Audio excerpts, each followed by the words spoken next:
La Tribune des Pirates accueille aujourd'hui Jacob Cohen, écrivain franco-marocain et critique du sionisme. Bonjour Jacob Cohen. Bonjour. Alors nous allons évoquer ensemble deux thèmes d'actualité. Tout d'abord, quelle est la stratégie à terme d'Éric Zemmour et comment se fait-il que les médias soient complices de tels propos? Il a rejoint, mais qu'aurait bien, le camp sioniste le plus extrémiste. Ça veut dire il a rejoint Goldnadel. Enfin, il a sans aucune mesure. Il dépasse même, à la limite, il dépasse quasiment des juifs. Je crois qu'il dépasserait même Finkielkraut, enfin à la limite. Oh oui, il l'a déjà dépassé. Mais moi je comprends pas. Oui. Il cherche la guerre civile. Enfin, le camp extrémiste sioniste veut la guerre civile en France. Dans la logique des sionistes et du lobby juif, il cherche à tétaniser les musulmans. Voilà, il ne faut pas que les musulmans relèvent la tête. Il faut qu'ils rasent les murs. Il faut même qu'ils aient honte de porter le voile. Il faut qu'ils aient honte de nommer leurs enfants Mohamed ou Zohra. Il ne faut pas il faut qu'ils se dénudent. Il faut... En fait, je vais vous raconter une anecdote. Il y avait un musulman qui est rentré dans une salle de tri de bagages à Nice, il y a quelques mois. Et il a dit salam alaikum. Il a été mis à pied. C'est quoi? C'est-à-dire, est-ce qu'un juif qui aurait dit shalom, il aurait été mis à pied? Non. Donc en fait, le système, il tend à faire des musulmans des citoyens soumis, qui courbent la tête, voilà, comme des colonisés. Et là, ce que dit Zemmour, c'est quasiment, il veut les enfoncer encore plus. Voilà. Oui, il veut nous remettre à l'état d'indigénat. Voilà. Même encore pire. Voilà. Alors, deuxième question. Oui. Alors, nous avons appris récemment que les USA allaient octroyer 38 milliards d'aides militaires à Israël sur 10 ans. Sur les 10 ans à venir. Alors, comment cet État réussit à racketter aussi facilement l'Occident? Je commencerai presque par une boutade, mais enfin, je ne sais pas si c'est une boutade.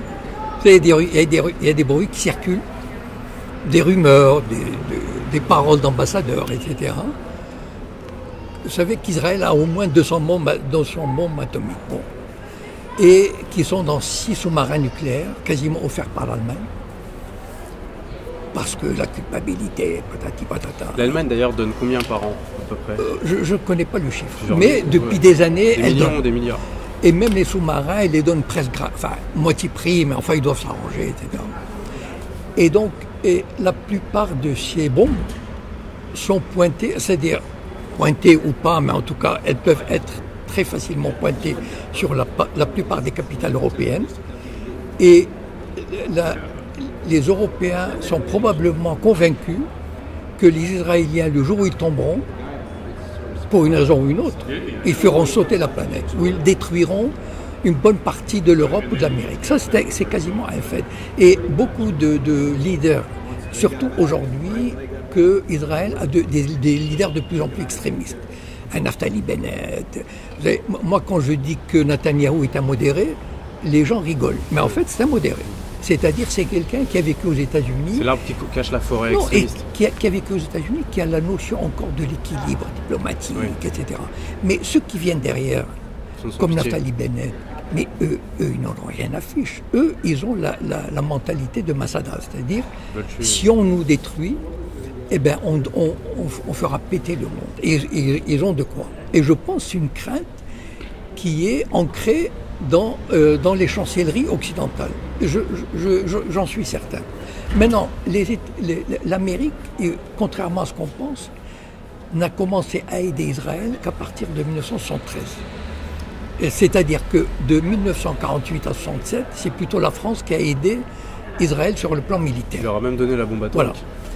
Par contre, à partir de 1967, les États-Unis se sont rendus compte à quel point Israël est un élément important dans leur politique du Moyen-Orient. Il est devenu le chien de garde. Il a montré sa force, sa détermination et sa capacité. Le monde arabe dans les années 50 et 60, aujourd'hui, les jeunes ne savent pas, mais c'était un monde qui rêvait d'unité, de solidarité et surtout de lutte anti-impérialiste. Nasser qui nationalise le canal de Suez, il y avait des pays qui ont nationalisé le pétrole, etc. Et Israël a donné un coup d'arrêt à cet élan nationaliste et anti-impérialiste. Panarabiste. Et donc, c'est quand même un chien de garde qu'on doit récompenser. C'est un chien de garde qui a fait la paix avec l'Égypte. Et donc, c'était très important de de retirer, de mettre l'Égypte dans le giron occidental. Et donc, les États-Unis ont commencé à payer 3 milliards de dollars par an à Israël. Est-ce que vous imaginez ce que ça représente, 3 milliards? C'est un pays qui fait, mettons, 7 millions d'habitants. C'est comme si la France recevait 30 milliards par an cadeaux. 30 milliards. Ceci étant dit, non seulement il y a les 3 milliards, mais Israël reçoit 1 milliard d'aides privées, des Américains, etc. Pour vous donner une idée, il y a quelques semaines, Spielberg a fait une soirée, juste une soirée à Hollywood, une soirée comme ça, 31 millions de dollars. Hop, voilà, dans la poche d'Israël. On ne peut pas imaginer, vous savez, la prochaine fois qu'on vous regarderez à la télévision des ambulances israéliennes, elles sont toutes des donations. C'est marqué dessus. Donated by Feinberg de New York, etc.